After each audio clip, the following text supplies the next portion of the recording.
Hello and welcome to our review of Veronica Mars. I'm Paul, And I'm Dave. and this week we are discussing the episode Return of the Kane. This episode originally aired November 2nd, 2004. Let us start off with the number one song in America this week, and it is Still My Boo by Usher and Alicia Keys. Yeah, yeah, And it will be for a while, I'm sorry. yeah. Number one film at the box office this week, Dave. Any ideas? Um, Again, there's nothing immediately coming to mind. The only other easy thought is that it might still be The Grudge, but whether or not it's still hung on that long is the question. It is still The Grudge, yes. Although it will not be next week. There is a major release coming next week that will shatter it. Supposedly not surprising, but whether or not I know what that is, I wonder. You definitely know the movie. I don't know if you'll guess it though. Hmm. Moving on to video games. So, October 27th, if you had a PS2, you could pick up The Nightmare of Druaga. Oh, Jesus. Fashiniko Dungeon. I don't know. I'm probably butchering that. It's some Japanese RPG, dungeon crawler thing. Yes. October 27th, if you're a PC gamer, GameCube, PS2, Xbox, or Game Boy Advance, you could pick up the SpongeBob SquarePants movie game. Oh dear God, it started. Oh no, SpongeBob's already been a big thing for a couple of years at this point, I think. It has, but this is when the movie happened, and then all the other things happened, and it just snowballed into all the particular things that are going on. Well, this one's a bit of a spoiler for next week, but October 29th, if you were a PC gamer, you could pick up a little game called The Incredibles. Understandable. November 1st, if you're a PC gamer, Valve was going to go fuck everybody else and release a little game called Counter-Strike Source. Nah, understandable. Counter-Strike. So November 2nd, the day this episode aired, my god, was there a lot of major releases. If you had a Game Boy Advance, you could pick up Codename Kids Next Door Operation Soda. Nah, understandable. It was the thing. I don't know anything about Codename Kids Next Door. Also on November 2nd, if you had a PS2 or Xbox, you could pick up Godzilla Save the Earth. You know as well as Godzilla can save the Earth. Yes, unfortunately, okay, the only one of these the Godzilla games from this era I played was Destroy All Monsters Melee. Yeah, yeah. I was right there with you. Um, Next up, if you had a PS2, you could pick up Killzone. Which is a thing now. Is it still? Well, it's a thing, but not so much now. But it's kind of the case of, right, this is when it came into existence. It certainly is, and there hasn't been a new game in a decade, so I wouldn't call it a thing anymore. Yeah. Also, on November 2nd, if you were a PC gamer, my god, were you eating good this day, you could pick up Medal of Honor Pacific Assault. Oh, did yay? And if I that got was the Medal of Honors, I didn't.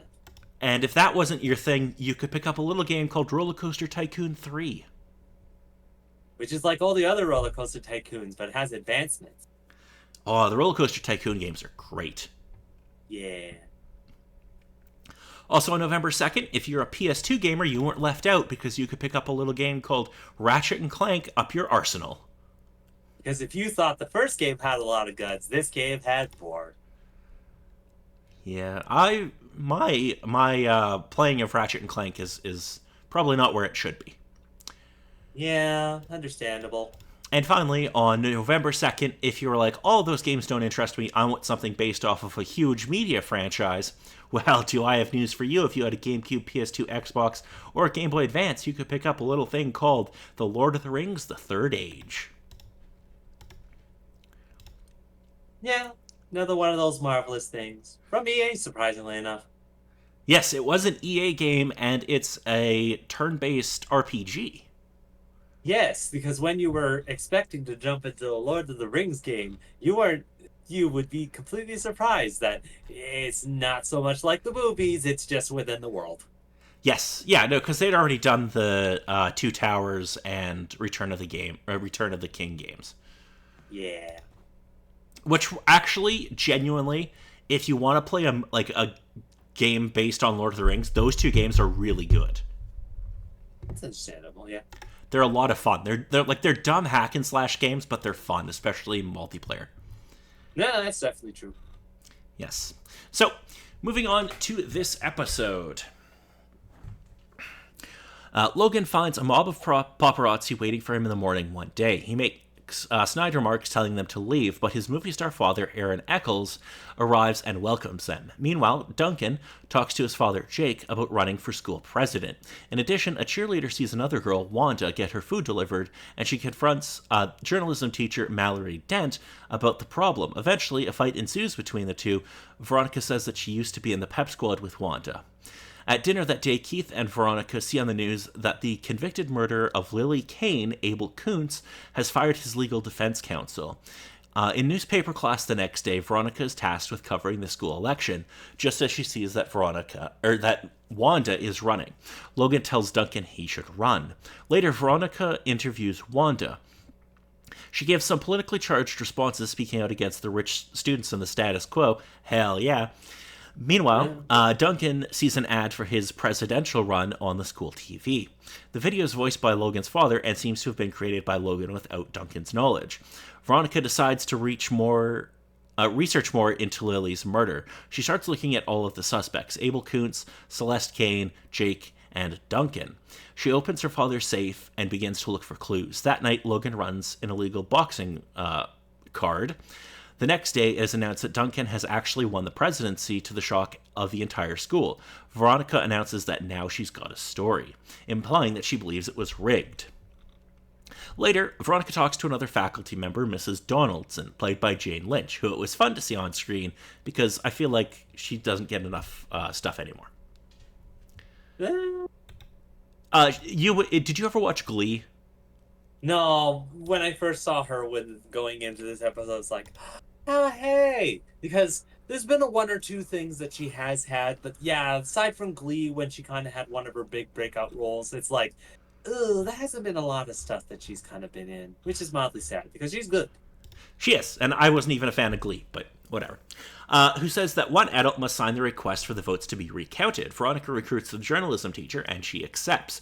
Veronica runs through the ballots with Wallace and Wanda, but they still show a victory for Duncan. However, Veronica finds a ballot of a student who wrote Wanda rules on his form, but voted for Duncan. Veronica soon finds that the voting instructions for the ballots were different in different rooms. She confronts the principal about this, but he doubts her. It turns out that Madison Sinclair, an 09er girl, made the ballot orders, and Veronica considers the mystery solved. The principal gives in, and a runoff is scheduled for that Thursday. That night, Veronica calls an adult reporter to ask him for a copy of his piece he did a few days ago on Abel Kuntz. Jake pressures Duncan to win the election. Though their interaction is more tender than other instances, Duncan asks, what if I find happiness living in a grass hut carving driftwood figures for tourists? Jake responds, if you're happy and committed to driftwood carving, be the best driftwood carver you can be after you've graduated from Stanford Law School. Summa cum laude. Duncan laughs and the tension is eased for a moment. The next day, Veronica sees defaced Wanda posters and clean new Duncan posters. Veronica and Wanda decide to hang out and make new posters. In newspaper class, Veronica confronts Duncan about his role in the election, but he doesn't respond. That night, Logan finds his father, who cannot sleep due to the recent press about Logan's homeless boxing card. On the day of the election, Veronica tries to give Weasel a Wanda bumper sticker. Weasel refuses, saying that his friend Felix got in trouble for stealing traffic signs after sleeping with Wanda. Soon after, Veronica proposes they go to a rave in the desert, win or lose. Veronica asks if they'll need provisions, referring to ecstasy, and Veronica lies, saying that she knows a dealer. Aaron tells Logan that he is going to force him to volunteer at a soup kitchen as a publicity response. It starts to go well, but Logan states that Aaron is dating $500,000 to the Neptune Food Bank, a promise Aaron never made. Later that day, Aaron whips Logan with a belt while Aaron's mother sits in the other room. Veronica is subject to an emergency locker check after she hears that Duncan won the presidency. Veronica realizes Wanda is ratting out other students to clear her record of a drug charge. When Veronica confronts her, Wanda admits to reporting other students because it's her only hope of maintaining a clear record and getting into college. Veronica replies that there's no hard feelings since she didn't vote for Wanda. Later that day, Veronica receives her package from the reporter and starts to lie to Keith about its contents before telling her dad the truth and pleading with him to reopen the case. She shows the footage of Abel Kuntz's arrest and the shoes decorated by Veronica with one of the images contains. Keith asks what she thinks those shoes were doing with Abel Kuntz, and Veronica responds, "Good question." So, what did we think of this episode? It was definitely interesting with this particular one, since it kind of goes through another one of the typical stories of high school life, the particular things that go on, the mystery stories of other sorts of things that are going, but also kind of delves a little bit more of the bigger ongoing mystery of things going on and pushing that story along a little bit more in case of okay. Yes, so we do get some important clues in this episode. Yes. So we find out that Lily's shoes that were found in Abel Kuntz's houseboat were still in her room after the murder, which how did they get from that house to his houseboat when he was arrested? We also find out that Logan's father has a bit of a temper. And that that might be important. We don't know. Could he have snapped and killed Lily? Who knows? We certainly won't find out until the end of the season. Yeah. So I'm kind of curious. Do you have any suspects who you think might have done it at this point? It's kind of the case of I question whether or not to use the brain power to kind of have all the specific characters in my head for who would supposedly have the motive or other sorts of things that are going on. I'm content at the moment to just let things play out and see where the show goes with it. There's nothing that immediately sits in my head of like, oh man, this particular person did it. There's no strong sort of case of who I would immediately point the finger at the moment of who went through the whole murder case at the moment, at the very least. Okay. Interesting. I feel like they do a good job because I know who the killer is, and obviously I'm not going to give that away. But I feel like they do a good job of giving you little hints throughout the season without making it super obvious. Okay. That's all I'm going to say. Is I feel like if you especially if you see the show a second time, you go like, oh, okay, they're giving like a lot of little hints, but. Oh, yeah, in those sorts of cases. No, that's understandable. Yes.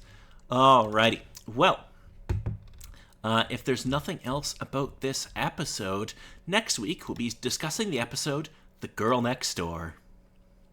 In this episode, Veronica looks into a mysterious disappearance of her neighbor, Sarah. Meanwhile, Logan and Weevil have to deal with each other in detention.